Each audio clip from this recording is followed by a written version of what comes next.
quelques rappels. Je fais pas un cours. Je crois que beaucoup de parents sont déjà bien sensibilisés à ce que c'est.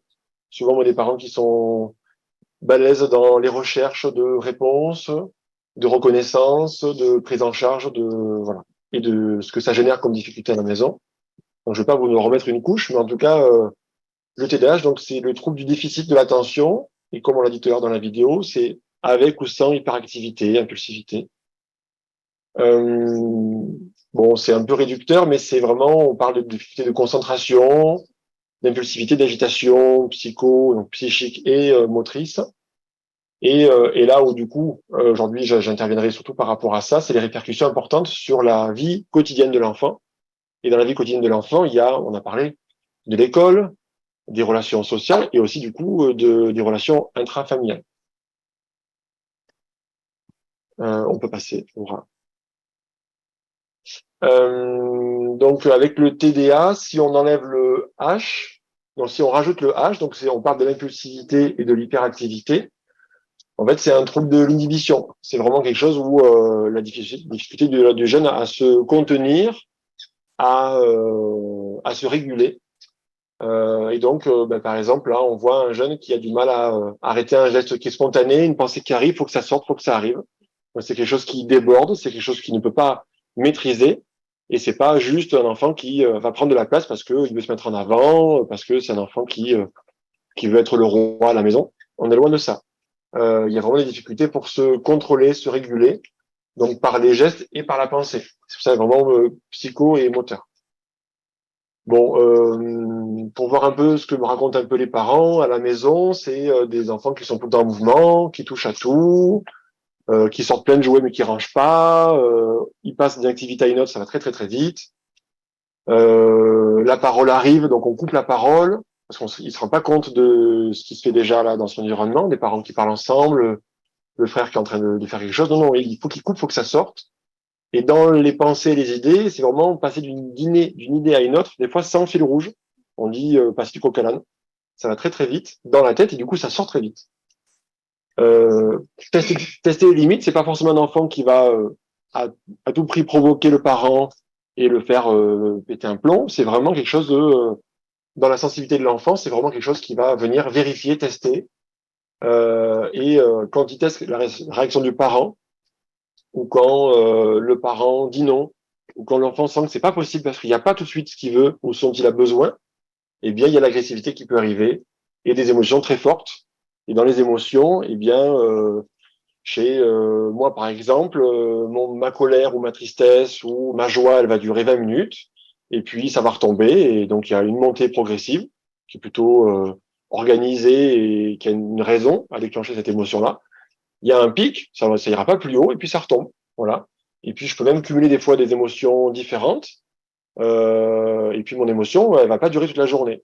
Là, chez l'enfant qui a des difficultés aussi à réguler ses émotions, comme des fois dans le TDAH, eh bien, ça se cumule, ça se cumule, ça se cumule. Et par exemple, une fête d'anniversaire, qui a priori, il n'y a pas trop de privation, c'est la journée où il est au centre, tout le monde est vers lui, les cadeaux, les copains à la maison, les plaisirs. Et en fait, ça dégénère parce qu'il y a trop d'émotions, trop de joie, et il y a de la frustration en permanence et, dans sa tête. Et du coup, ça déclenche des fois des crises, alors que c'était une journée qui devait bien se passer. Est-ce que ça peut aller jusqu'à la tyrannie ou pas? Est-ce que ça découle la tyrannie du TDAH aussi? Alors oh oui, on va en parler après, mais oui, c'est des troubles qui s'associent. Et là, on est sur un TDAH, on va dire, même si c'est jamais simple, c'est toujours assez complexe. Il y a quelque chose aussi après où il y a des troubles qui s'associent et qui font un cocktail quand même où là, on est sur des comportements où plutôt destructeurs, qu'on appelle ça un peu tyranniques, des comportements qui vont vraiment mettre à mal les liens et la place de chacun à la maison, avec du coup beaucoup plus de colère. Alors, on est plus sur les émotions aussi de cet ordre-là, de frustration qui ne tolère pas et de colère. Mais on est vraiment sur les troubles associés. Ça rentre pas dans les descriptions médicales dans le TDAH, forcément, des enfants qui vont tyranniser la famille à la maison.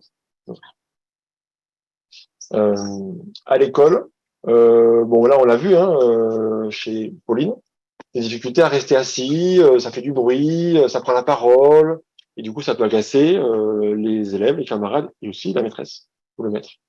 Donc il y aura des aménagements en tout cas des besoins spécifiques qu'il faudra repérer et les aménagements qui seront possibles. Mais ça, d'abord, ça demande de la reconnaissance du trouble, une ouverture d'esprit de l'établissement scolaire ou de la maîtresse ou du professeur, tout ça. Et des fois, un combat des parents qui mène depuis longtemps pour faire entendre que l'enfant peut pas juste rentrer dans le moule et que si chaque soir la maîtresse dit aux parents, bon ben là, à nouveau, ça va pas, en fait, parce qu'il peut pas faire autrement. Une maîtresse qui a 28 élèves dans la classe et il y a un enfant qui a le même régime que les autres, et bien avec un TDAH, c'est compliqué parce que ça va trop vite, ou que lui il a des besoins spécifiques et que ça bouge, tout ça, que ça dérange tout le monde. Et c'est pas un enfant juste pénible. C'est pas comme ça qu'on réduit un enfant qui a un TDAH. En fait, si on enlève le côté hyperactif et l'impulsivité, là on est vraiment sur le trouble de l'attention. Donc un enfant qui est distrait, qui est dans la lune, à la maison, il faut vraiment rappeler les consignes. Quand il y a plusieurs consignes en même temps, même si c'est des rituels à la maison, c'est compliqué pour lui à organiser, à garder en tête et à mettre en application. Il est souvent très long, il finit pas les tâches, il fait beaucoup d'oublis. Comme le monsieur le disait, voilà, j'ai oublié les clés de voiture, le téléphone, la sacoche. Voilà, c'est donc une organisation qui est vraiment particulière. Et la gestion du temps aussi est difficile. Donc, on utilise beaucoup les time timers. Quand l'enfant lui dit, bon, ben là, allez, dans 5 minutes, tu finis ton jeu et tu viens à la table. Ça représente des fois pas grand-chose, 5 minutes pour lui, parce que il a peut-être pas conscience du temps qui reste, du temps qui s'écoule, pardon. Et du coup, 5 minutes, en fait, ça représente que une partie. J'ai pas le temps de commencer une nouvelle partie. Si, il a envie de commencer une nouvelle partie, il va le faire. Mais la partie, elle dure 15 minutes. Du coup, il est hors cadre temporel et ça crée un conflit à la maison. Parce que finalement, c'est l'heure du repas et donc c'est l'heure de partir à l'école et ça rentre pas dans le cadre prévu. À l'école, bon, ben, souvent distrait dans le groupe, des parents, des enfants qui sont souvent rappelés aux règles, rappelés à l'ordre, rappelés dans la place attendue dans le groupe. Il faut les rappeler à la tâche en disant, mais fais d'abord ce que je te demande. Avant de me dire quelque chose, fais d'abord ce que je te demande. Et se mettre au travail, c'est difficile, le starter là. Et donc la durée, le fait de maintenir son attention sur l'activité. Et des fois, dans la tête, s'il y a plein d'idées, et les activités changent. Et à l'école, c'est assez problématique pour, je sais pas, ils sont sur une matière, sur une tâche à accomplir. Il est déjà à 2 coups d'avance. Sauf que du coup, il a un peu bâclé les tâches avant. Donc c'est un enfant qui a des bonnes capacités des fois intellectuelles, mais en fait, il n'est pas organisé. Et du coup, au lieu d'être bon dans les 3 matières, il aura fait 10% de chaque matière. Et du coup, ça pose problème en classe au niveau des résultats scolaires ou du cas du cadre que demande ou que pose la maîtresse ou le maître. Alors là, ça s'adresse du coup aux parents. Comment aider votre enfant, surtout à la maison ou dans les relations avec intrafamiliales. C'est le valoriser autant que possible. Alors c'est sûr que dans une journée, il va faire plein d'oublis, plein de choses qui n'étaient pas prévues. Il a fait des bêtises, il a fait des erreurs de choix, il n'a pas respecté le timing, tout ça. Mais c'est important de quand même se focaliser sur les 10% de choses qu'il a fait bien, qu'il a réussi à faire, où il est autonome, où il a été au bout de sa tâche, qu'il a pu rendre service, qu'il a eu un mot gentil. C'est vraiment, on en parlera dans la méthode Barclay, le fait de renforcer vraiment le côté positif, même si c'est un tout petit peu de positif sur une journée qui est compliquée. Le fait de lui accorder du temps. Là, tout à l'heure, on a vu par exemple la maîtresse qui sûrement ne fait pas ça avec tous les élèves, va prendre un temps, va se mettre à côté de l'élève et va lui glisser un mot qui va la motiver, qui va lui dire là c'est bien ce que tu fais. Tu as vu là, t'as pas perdu de temps sur ça, c'est super. Tu peux le faire. J'ai confiance en toi. Tu vas y arriver. Tu sais déjà le faire. Et ça c'est quelque chose aussi qui est très bénéfique. Et la question du temps, eh bien peut-être qu'il faudra, comme là accompagner dans les tâches, eh bien pour le brossage de dents, le fait de s'habiller, de gérer ses affaires avant de partir en cours le matin quand on est un peu speed en tant que parent, eh bien c'est là peut-être au début de prendre ce temps-là avec l'enfant, de prévoir des fois plus de temps et d'être là à ses côtés. Au début de montrer, donner l'exemple, ensuite que l'enfant fasse sous le regard du parent et ensuite de laisser faire l'enfant. Mais ce temps-là, il est des fois plus important et nécessaire pour l'enfant qui présente un TDAH qu'un enfant qui n'a pas ces difficultés-là.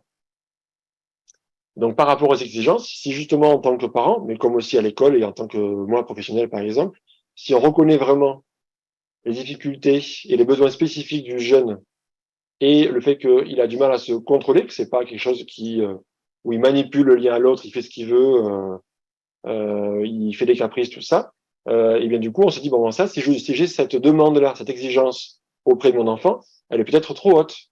Peut-être que là, il faut pas que je lui demande de faire 3 choses et après je reviens le voir. Peut-être que ça sera une tâche après l'autre. Et peut-être aussi que dans les exigences, range ta chambre. Mais c'est quoi ranger ma chambre? Ça veut dire quoi? Écoute, les Legos qui sont par terre, tu les mets dans la boîte à Lego. On fait déjà ça. Range ta chambre, c'est trop gros. Sois sage. Sois sage, je sais pas ce que c'est moi, déjà, sois sage. Donc c'est vraiment essayer d'adapter, pardon, les mots qui font écho à l'enfant, les choses une par une, petit à petit. Moi, je vais vraiment avec les parents souvent dans les attentes du parent, les exigences, de réduire les objectifs à quelque chose de plus bas. Moi, je vois vraiment une échelle, et c'est étape par étape. Si les barreaux de l'échelle, ils sont trop espacés parce que c'est des objectifs qui sont trop durs et trop hauts pour que l'enfant les accomplisse, eh bien, en fait, il n'est que dans l'échec. Et comme tout à l'heure disait par rapport à Pauline, à sa maman, si on est dans des exigences trop hautes, l'enfant, en fait, il sent qu'il répond jamais aux attentes du parent ou de la société, et du coup, ben, en fait, il lâche pied, quoi. Je peux pas. Même si je fais tous les efforts possibles dans ma tête et dans mon corps, j'arrive pas, mais je laisse tomber. Et donc, il est que sur du trouble. Et il perd un peu la partie qu'il avait de bien, ces 10% là dans la journée, il arrivait à faire quelque chose de bien. Et ensuite, ben voilà, bon, pareil aussi pour l'organisation, là, c'est tous les rituels que quand on repère un peu les difficultés, les particularités, les besoins vraiment de son enfant, c'est vraiment d'adopter sur les rituels, les images, comment on nomme les choses dans la chambre, les choses organisées, étiquetées, le rangement des affaires, préparer les choses à l'avance, tout ça. Tout ça, c'est des choses que les parents souvent font déjà d'eux-mêmes, mais il y a aussi des équipes de soins euh, qui peuvent le proposer à l'enfant et le proposer surtout aux parents et à l'école. Voilà. Alors par rapport à l'école, bon, ça c'est souvent une demande forte des parents, c'est moi je veux bien aider mon enfant à l'école, mais qu'est-ce qui se passe à l'école? Je veux bien, pardon, aider mon enfant à la maison, mais moi à l'école je peux pas maîtriser ce qui s'y passe. La prise de considération de la maîtresse sur mon enfant, sur ce que je lui dis, elle fait que me convoquer, elle fait que me dire qu'il est hors cadre, qu'il déborde, qu'il embête tout le monde, qu'il empêche elle de travailler. Donc vraiment le but c'est de faire du lien avec l'équipe, pas forcément avec l'enseignant tout seul. Donc, c'est rencontrer l'enseignant, le prof principal, mais aussi, si c'est dans un collège, l'infirmière, le médecin scolaire, l'assistante sociale. Leur faire aussi passer les résultats des bilans, s'ils ont été éventuellement déjà réalisés. Parce que du coup, le parent peut amener vraiment à la reconnaissance du trouble par une équipe de médecins ou par un médecin, même le généraliste, sur, voilà, le médecin, mon enfant a une prescription d'un traitement, il a des difficultés particulières qui sont reconnues par le sanitaire. Et du coup, mon fils a aussi besoin d'adaptation dans votre établissement et pas qu'à la maison. Donc ça, c'est vraiment un combat que les parents s'épuisent beaucoup à mener, mais c'est important. Donc nous, on est plusieurs aussi, associations, institutions, professionnels en libéral, à essayer de sensibiliser toujours année après année, les services de soins. Moi, je rencontre beaucoup des groupes de médecins scolaires, bon, ils sont quand même pas nombreux, surtout les infirmières et les assistantes sociales scolaires, dans le primaire et dans le collège et lycée, pour leur parler de ces particularités-là et de l'impact positif que peuvent avoir eh bien, cette considération des services scolaires. Et que là, certes, c'est un peu d'effort à adapter le contenu, le contenant, mais après, ça va glisser, quoi. Voilà. Si là, on résiste à adapter le quotidien de l'enfant, en fait, on va ne faire que l'évincer du milieu scolaire classique, et du coup, l'enfant, il est dégoûté de l'école, parce que il colle pas aux normes sociales dans son groupe de copains, la maîtresse fait que le stigmatiser, les parents, ben forcément, en tant que parent, on rentre le soir, on va chercher son enfant au CLAE ou à l'école. La maîtresse fait que souffler en disant, attends, je peux vous parler? Si ça a encore été compliqué, il a dû sortir, il a fait une crise, tout ça. Donc le parent, au bout d'un moment, ben, ça cristallise aussi le regard que le parent peut avoir sur son enfant quand il va à l'école. Il y a de l'angoisse d'anticipation, tout ça. Il y a à la maison. Qu'est-ce qui s'est encore passé à l'école? Du coup, l'enfant, ça charge, ça charge, ça charge, alors que l'enfant, il a fait 7 heures d'école où il a fait que se concentrer. Il a fait le nécessaire qui était possible pour lui, mais ça n'a pas suffi pour l'école et pour l'attente scolaire. Et donc, du coup, ils sont découragés, quoi. Alors du coup, après, les parents peuvent demander un plan d'accompagnement personnalisé. Donc là, c'est les premiers aménagements.